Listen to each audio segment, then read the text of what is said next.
오늘도 말씀과 동행하는 하루를 통해서 우리가 함께 할 수 있어서 감사합니다. 여러분, 우리가 믿음의 삶이라는 것은 결코 혼자 살아가는 것이 아니지요. 동역자들과 함께하고 늘 주님과 함께하는 것이 우리의 믿음의 삶입니다. 이 함께 걷는다라는 것을 잊지 마시고요.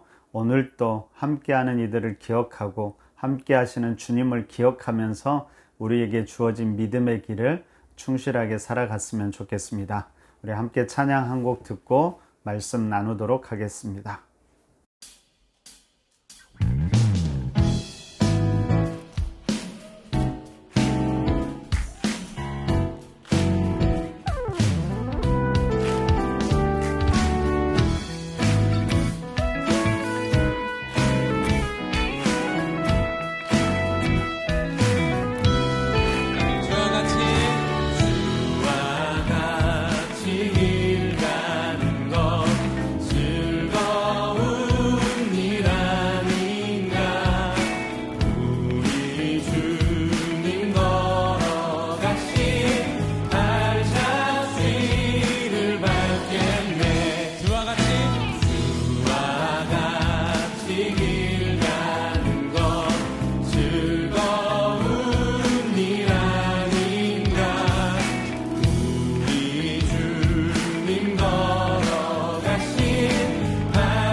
같이 주님과 한 걸음 한 걸음 걸어갈 때 여러분 주님이 우리와 동행하시지만 옆에 있는 친구 또 동료 선후배 여러분 같은 한 공동체입니다.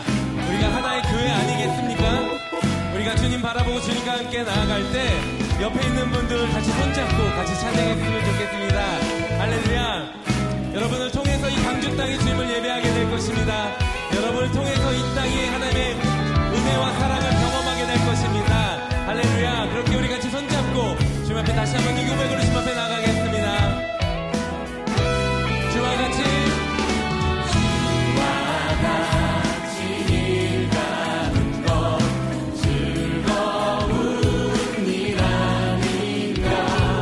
우리 주님 걸어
오늘 본문은 민수기 33장입니다.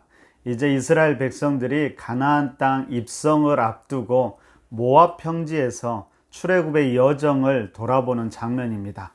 그럼 출애굽하는 그 시작 때부터 지금 요단 동편 모압 땅까지 어떻게 이동해 왔는지 간략하게 그 이동 경로를 살펴보는 것이죠. 오늘 우리가 함께 중요한 것들 몇 가지 중심으로 한번 같이 살펴보도록 하겠습니다.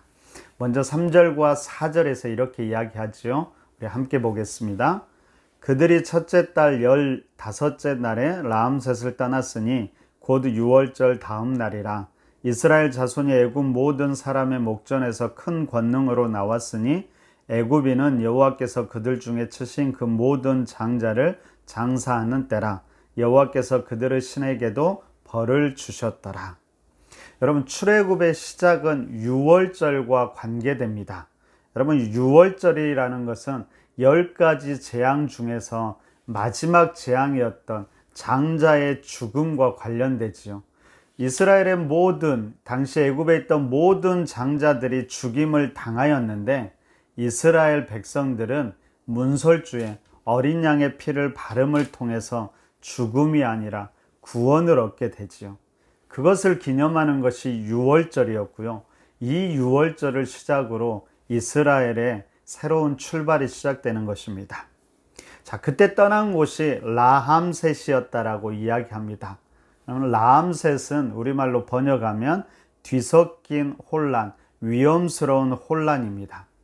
자, 애굽은 당시 그 라함셋의 국고성을 지으면서 애굽의 강대함을 온 세상에 나타내려고 합니다. 근데 실상은 그곳은 혼란스럽고 무질서고 부패함이 가득한 땅이었다라는 것이지요. 자, 이스라엘 백성들이 당시 이 일에 노예처럼 동원되어서 일하게 되는데요.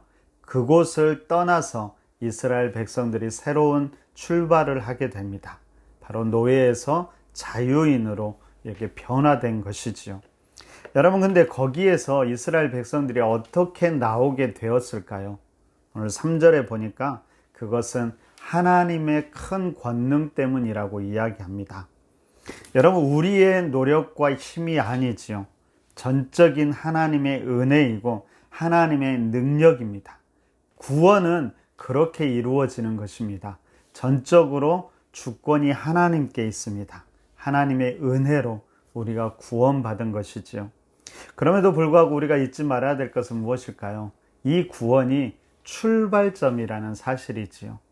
여러분, 이제 그때부터 진짜 삶의 여정, 하나님의 자녀, 하나님의 백성된 삶의 여정이 시작되는 것입니다. 그리고 그 삶의 여정에는 우리의 힘써 노력함이 필요합니다.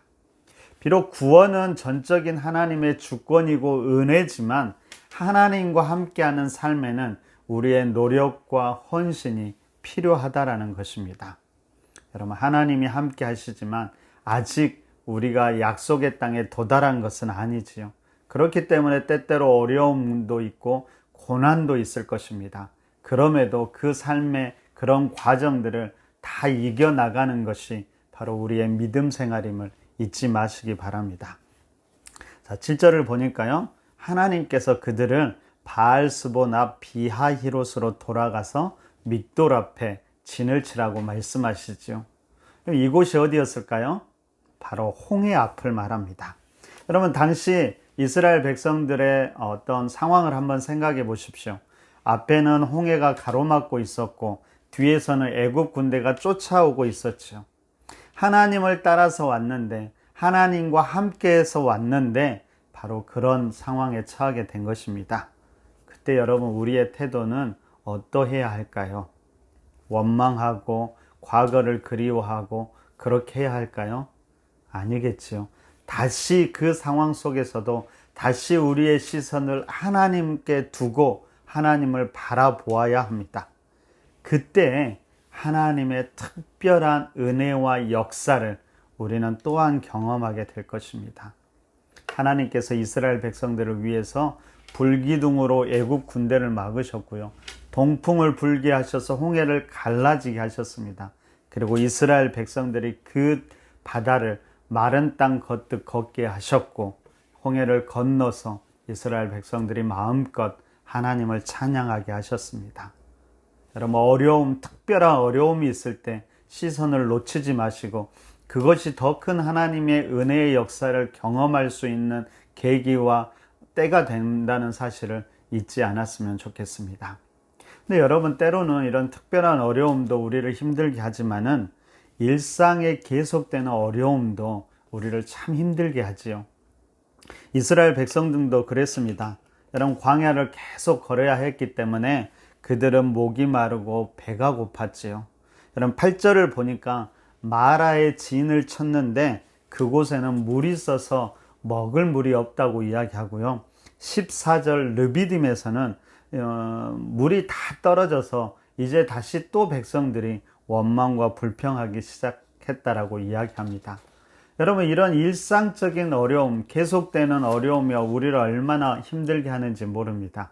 그렇지만 그때도 하나님이 함께하고 인도하고 계심을 우리가 잊어서는 안 될 것입니다. 하나님께서 샘물 12과 종려 70주가 있는 엘림으로 인도하셨고요. 르비딤에서는 반석을 쳐서 물이 나오게 하심으로 이스라엘 백성들을 먹이셨습니다. 그렇게 인도하심을 통해서 15절에 보니까 어디에 도착했을까요? 중간 목적지였던 시내산에 도착하게 됩니다. 자, 이스라엘 백성들은 시내산에서 1년여 동안 머물면서 하나님과 언약을 맺고요. 율법과 제사 규례에 대해서 배우고 그리고 성막을 만들게 됩니다. 그리고 이 시내산에서 이스라엘은 훨씬 더 하나님을 알아가고 가까워지면서 성장해 가게 되지요. 그럼에도 불구하고 여러분 이들의 본질이 변한 것은 아니었습니다. 여전히 조금만 힘들고 어려우면 하나님과 지도자였던 모세를 원망했고 옛날을 그리워하는 죄된 속성이 있었지요. 여전히 그들에게는 탐욕도 있었습니다. 그래서 16절에 기브롯 핫다와에서는 고기를 달라고 외치기도 하다가 그렇게 고기를 먹는 탐욕 속에서 죽어가기도 합니다. 그럼 또 36절을 보니까요. 가나안 땅 바로 아래 가데스 지역에서는 가나안 땅을 정탐하고 올라가서 하나님께서 점령하라고 말씀하셨지만 이스라엘 백성들이 그 땅에 거주하던 거인들을 보고 겁을 먹고 올라가기를 거절하지요. 결국 그로 인해서 38년이나 방황하기도 했습니다. 광야에서 38년의 시간을 허비한 것이지요. 그러는 가운데 미리암도 아론도 그리고 출애굽 1세대들이 다 죽어가게 됩니다. 근데 여러분 중요한 것은 그럼에도 불구하고 하나님은 하나님 나라를 포기하지 않으신다라는 겁니다. 다시 출애굽 2세대들을 일으킴을 통해서 그들과 함께 출애굽 여정, 하나님 나라를 향한 여정을 시작하지요. 그리고 이제 요단 동편 모압 평지에 진을 치게 된 것입니다. 그리고 이곳에서 가나안 땅, 약속의 땅, 하나님 나라를 이루어하는 그곳에 이제는 들어갈 준비를 하게 되지요. 자, 오늘 50절 이하에서는 하나님은 요단강을 건너 약속의 땅에 들어가면 반드시 지켜야 될 것에 대해서 이야기하고 있습니다. 52절을 보십시오. 그 땅의 원주민을 너희 앞에서 다 몰아내고 그 새긴 석상과 부어 만든 우상을 다 깨뜨리며 산당을 다 헐고 53절입니다.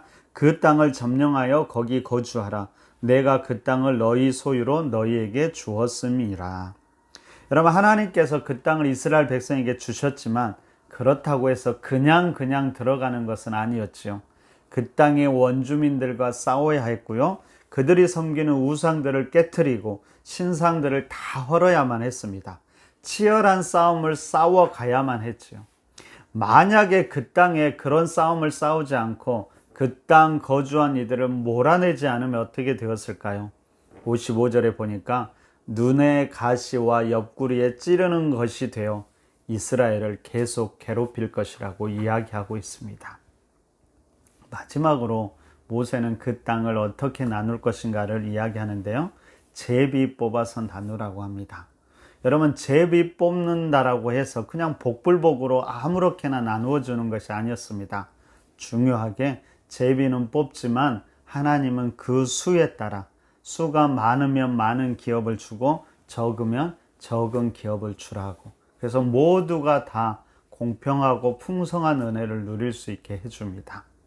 그러면 이것이 오늘 우리가 살펴본 이스라엘 백성들의 출애굽부터 모압까지의 여정, 그리고 가나안 땅에 들어가기 직전에 이스라엘 백성들에게 했던 출애굽 2세대들에게 했던 말씀입니다. 여러분, 이 본문을 어쩌면은 더 자세히 기록한 것이 이제 신명기에서 펼쳐지는데요. 모세는 신명기에서 좀 더 자세하게 출애굽 여정을 살펴보게 됩니다. 그러니까 오늘 본문을 신명기의 요약본으로 생각해도 될 것 같습니다. 근데 여러분, 왜 모세는 가나안 땅을 앞두고 이렇게 과거를 돌아보고 있을까요? 그것은 과거에 머물기 위함이 아니라 새로운 출발을 하기 위함이었습니다. 여러분, 과거의 여정을 돌아보고 그 안에 역사하고 인도하셨던 하나님의 손길을 다시금 느끼면서 현재를 새롭게 해야 할 것이 무엇인지 다시 한번 생각해 보았고, 미래를 향해서 무엇을 더 굳건하게 해야 되는지를 돌아보았다라는 것입니다. 그러면서 미래를 위한 시간을 가졌다라는 것이 중요합니다. 여러분, 우리 삶에도 이런 멈춤의 시간이 필요합니다. 과거를 돌아보고 미래를 계획하기 위한 멈춤의 시간이지요. 여러분, 올 여름 여러분들은 어떤 계획을 세우고 계십니까? 여러분, 어디 여행 가거나 놀러 갈 생각 많이 하시죠? 좋습니다. 그런 거 다 좋지만 잠시 멈추어서 우리의 믿음의 여정도 다시 한번 돌아보는 시간을 가졌으면 좋겠습니다. 예수님을 처음 믿었을 때, 그때부터 지금까지 어떻게 여러분 믿음 생활을 하고 있는지 다시 한번 돌아보십시오. 여러분, 삶의 순간순간 참 어려웠던 시기에 함께 하시고 위로하고 힘주셨던 하나님의 은혜도 다시 한번 생각해 보십시오. 여러분, 때로는 실수하고 잘못한 부분도 있었겠지요. 그런 삶의 모습도 다시 한번 돌아보시기 바랍니다. 그러면서 지금 우리가 어디에 있는지, 그리고 어디를 향하고 있는지, 그리고 하나님께서 여전히 나에게 주신 소망은 무엇이고 그 비전은 무엇인지, 지금 내가 무엇을 하기를 원하는지, 그 방향대로 잘 가고 있는지, 그런 것들을 다시 한번 돌아보았으면 좋겠습니다. 여러분, 어렵고 참 바쁜 삶이지만 잠시 멈추어 서서 하나님과의 관계에서 하나님의 시선으로 우리 자신을 다시 한번 돌아보고 하나님과 함께 다시 새로운 믿음의 걸음을 걸어가는 우리 귀한 푸른나무교회 성도님들이 되시기를 간절히 바랍니다. 우리 함께 기도할까요?